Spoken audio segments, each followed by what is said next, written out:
ஆகா கல்யாணம் சீரியலோட ஞாயிற்றுக்கிழமை ஸ்பெஷல் எபிசோடு 2 மணி நேரம் ஸ்பெஷல் எபிசோடோட ப்ரொமோ வெளியாயிருக்கு.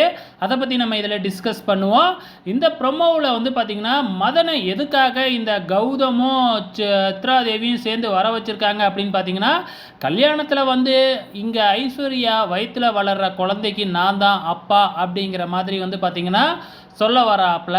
ஸோ வரும்போதே வந்து நம்ம சூர்யா கவனிச்சுட்டு இங்கே இவன் வந்து ஏதாச்சும் கலாட்டா பண்ணினானா நம்ம தாத்தாவோட உடம்புக்கு ஏதாச்சும் ஆகிடுமே அப்படின்னு சொல்லிட்டு, நீ எதுக்குடா இங்கே வர அப்படிங்கிற மாதிரி வந்து பார்த்திங்கன்னா பிரச்சனை பண்ணாமல் எப்படியாச்சும் வெளியில் இழுத்துக்கிட்டு போயிடணும் அப்படின்னு முயற்சி பண்ணுறாப்புல. ஆனால் இந்த மதன் சும்மா இருப்பாப்லையா? மதன், கௌதம், சித்ராதேவி இவங்க 3 பேருமே எல்லாம் ஒன்றா சேர்ந்து ஒரு கூட்டு களவாணி தானே. ஸோ அப்போ ஐஸ்வர்யாவை பற்றி தப்பாக பேச ஆரம்பிக்கிறாப்புல. ஐஸ்வர்யாவும் கோவம் வந்து நீலாம் ஒரு ஃப்ரெண்டாடா அப்படின்னு சொல்லி திட்ட ஆரம்பிக்கிறாங்க. ஆக மொத்தத்தில் என்ன நடக்க போகுது அப்படிங்கிறது தெரியல, பொறுத்திருந்து பார்க்கலாம்.